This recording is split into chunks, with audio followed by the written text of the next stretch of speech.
In the 82nd ayah of Surah Al-Anʿām, Allah Azza wa Jal tells us something Ibrahim alayhi salam said to the people, فَأَيُّ الْفَرِيقَيْنِ أَحَقُّ بِالْأَمْنِ إِن كُنْتُمْ تَعْلَمُونَ, in the previous ayah. Which of the two groups do you think deserves peace more? Internal peace more. And so this ayah is about people who attain peace in their life. People suffer from all kinds of emotional imbalances, depression, sadness, anger, anxiety, How do you attain peace? And is there a relationship between faith and peace, internal peace, even emotional, psychological states of peace? Allah says, الَّذِينَ آمَنُوا وَلَمْ يَلْبَسُوا إِيمَانَهُمْ بِظُلْمٍ. Those who truly came to believe and did not disguise their truth or their faith with wrongdoing.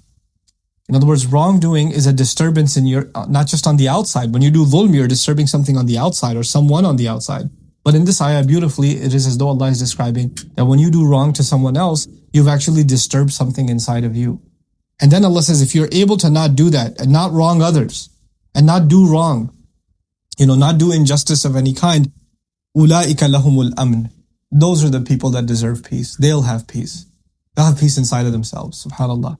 How many times we see nowadays that soldiers that come from war, that have witnessed atrocities or in settings where there were no oversight, committed atrocities, or were silent witnesses to atrocities that their brethren committed during wars, they come back and commit suicide, or they have nightmares, or they're not able to have relationships, or they can't go to sleep, or they're all on kinds of medications, PTSD, and you name it. Not just from physical trauma. Physical trauma is something else, but just from the emotional trauma of what they've experienced, or what they may have even had to do, or they did and got away with. Well, they got away with it in the sense of the authorities and the government and all of that, but their insides have been damaged. They don't have any peace anymore, and they can't live with that. There are people who commit any and all kinds of crimes, not just against other human beings, but people like, for example, nowadays, subhanAllah, there are people that are in the entertainment industry, they're in the music industry, they're, and maybe they're not even the top celebrities, but people that are in a particular kind of industry that has to do with just sinning and just wrongdoing. They're in the clubbing industry. They're in one of these dirty industries. These people have to literally stay on drugs to be at peace because they're terrible to themselves and others when they're not in that state. They have to literally numb themselves away from reality to be able to cope, just to be able to cope, just to be able to deal. SubhanAllah. Allah says people who truly have found faith, they found something they could not find in a club, they could not find it at a party, they could not find it in a drug, they couldn't find it in alcohol, they couldn't find that peace anywhere. And for those of you that aren't into these terrible things, maybe you're just into entertainment, you're just watching movie after movie after movie after movie after movie, and it's just messing you up on the inside. It's just tearing you apart. And the only thing you can do is fill that empty space with more entertainment and more entertainment and more entertainment. It just doesn't stop. And one day you just decide, and alhamdulillah, Ramadan has come, so you decide to cut it, right? At least cut it down.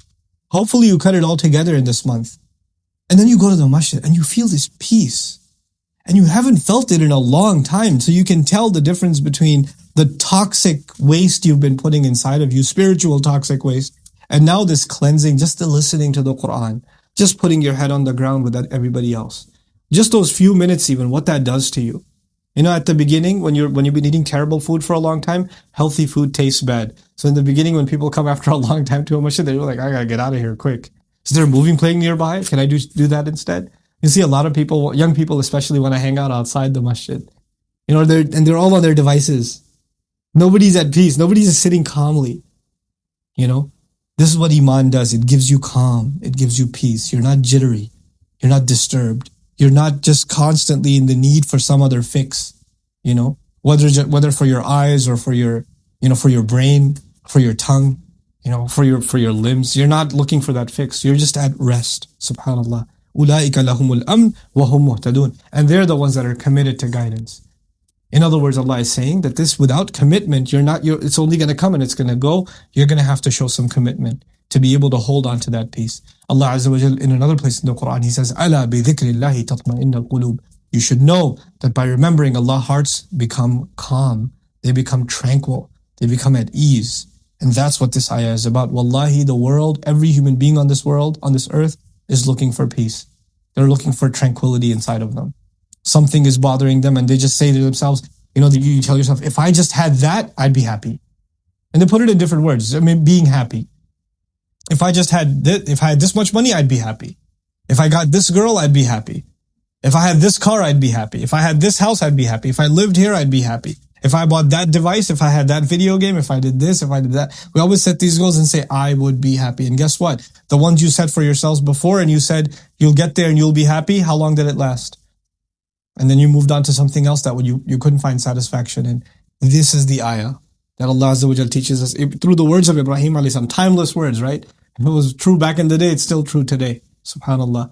The people who can truly find faith and they don't replace their faith with wrongdoing. So even if you're Muslim, doesn't mean you have peace. Maybe you're replacing your faith with wrongdoing. You need to stop doing the wrong, cut that out of your life, and Allah will grant you the gift of peace. May Allah make us all the people of peace, and may Allah make us all among al-muhtadeen. Barakallahu li wa lakum. Assalamu alaikum wa rahmatullahi wa barakatuh.